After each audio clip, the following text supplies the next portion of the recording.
You ready? Sure. All right. 5, 4, 3, 2, 1.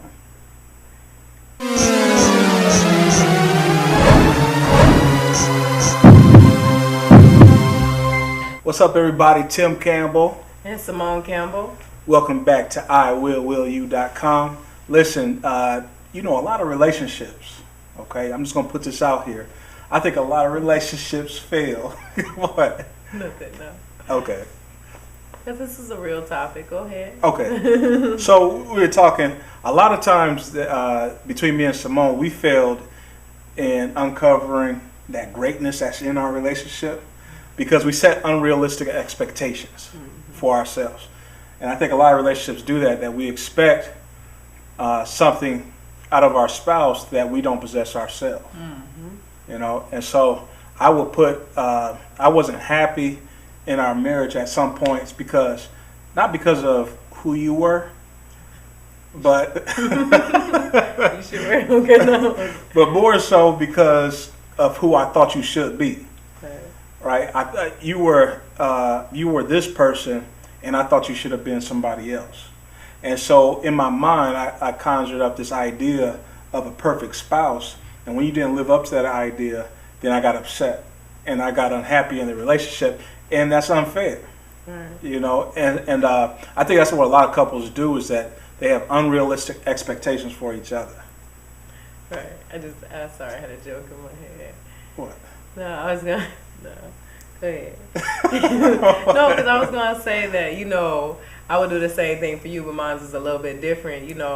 I'll be at home and I'm like, oh yeah, I'm laying here. I know Tim's gonna cook dinner and I'm gonna have some roses sitting here. Like I made a Lifetime man up in my head, like a movie, Yeah, and so when that would happen, I would come home. I'd be like, man, who do you think I am? And that would that would escalate into an argument. Yeah. And so, So I wonder if you're doing that. Do you set unrealistic expectations?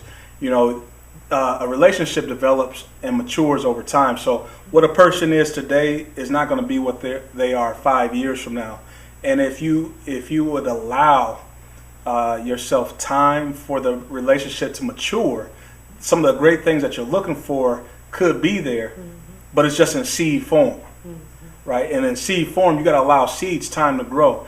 It has to get the right water, the right sunlight, the right environment in order for it to grow. So I wonder how you're putting your environment together. How are you seeding your relationship? How are you planning and farming your relationship? Do you expect it to grow into a 10-foot tree when you just started sowing seeds yesterday? Right.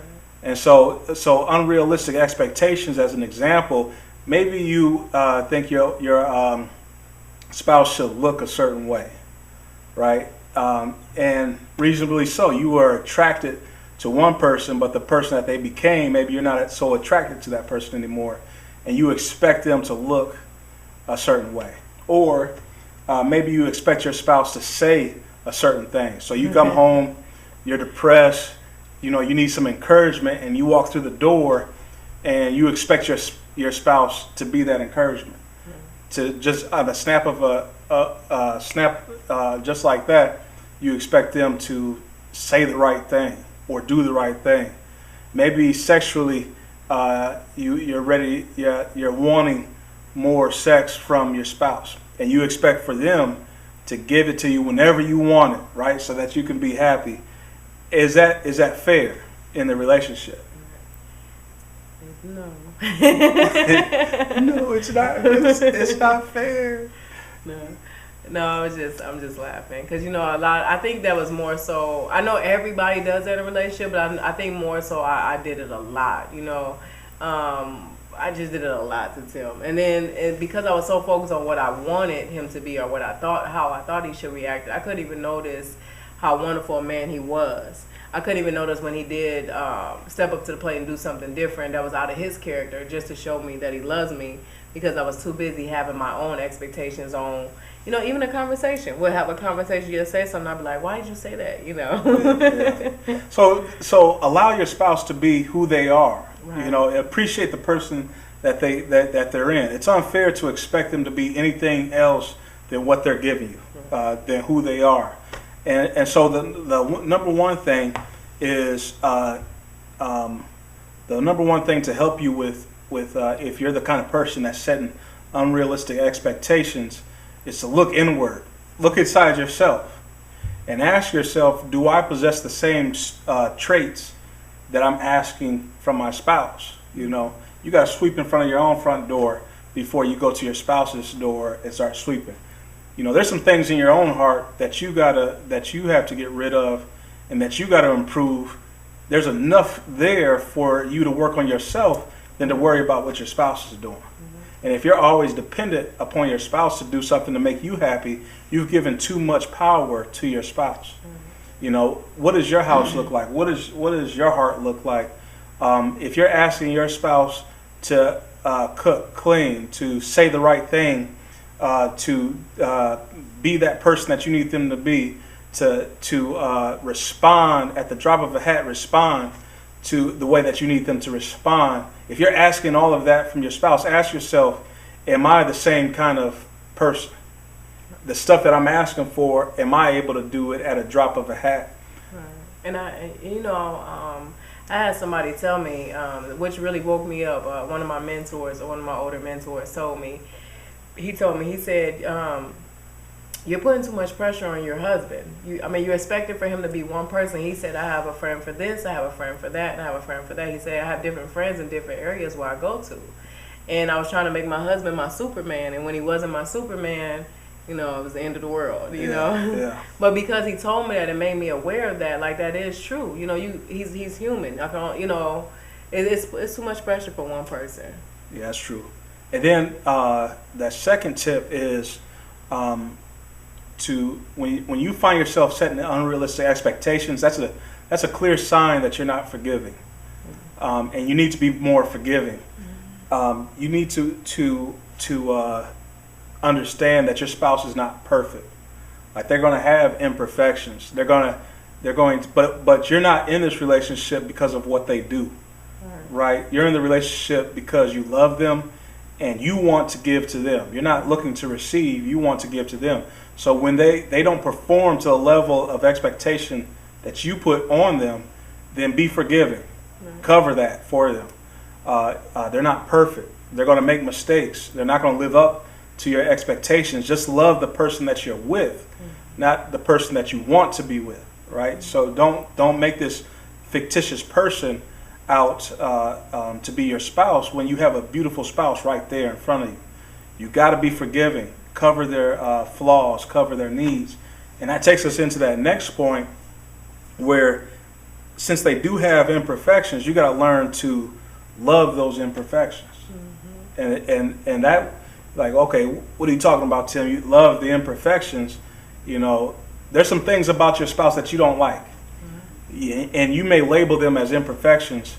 Imperfection may be a strength in your relationship. You just don't know it because you called it an imperfection. Mm-hmm. Learn to love them. Learn to get to know them, because those imperfections are part of the pieces that make up your spouse. Mm-hmm. That makes up who they are, right? So when you learn to love those imperfections, what you're doing is you're learning to love them for who they are. And when you vowed and took that commitment towards them, you took them for the good and the bad, the better or for worse, the richer or for poor. Anything that you've labeled imperfections, you took that and said, I can deal with that, and I'll even love your imperfections. Right. And I would say one of my biggest challenges with Tim was how quiet he is.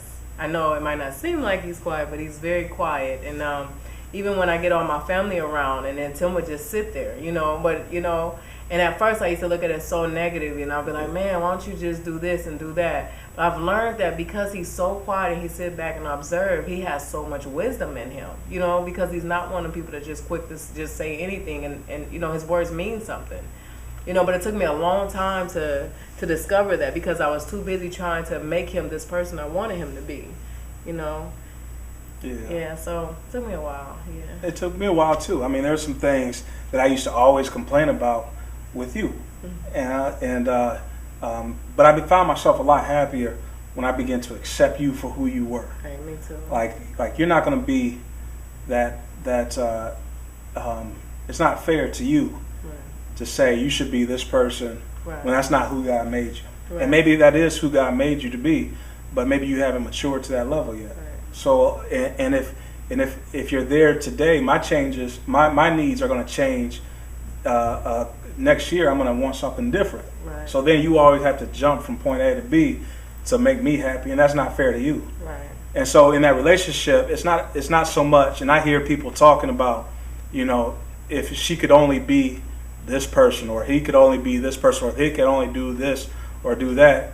They may never do that, but can you still love them the way they are? Right, just for who they are. Just for who they are, and not put unrealistic expectations on the way you want somebody to perform. They're your spouse. They're not your slave. Right. They're not your servant, even though they serve you, and that's a part of a relationship. Is how do I serve? You don't own that person, right? So that's your gift. Them being in your life is a gift to you. You have to learn to appreciate that gift and stop complaining about it and setting expectations around that gift. Just love the gift the way it is. Oh, perfectly said. All right. So we'll see you next time. Love the one you're with. Make sure that you make the best of your life, the rest of your life the best. And amazing is possible. Amazing is possible. Look forward to that 21-day challenge. We're going to challenge you to live out the best life that you can live. Go to IWillWillU.com and we'll see you on the next post.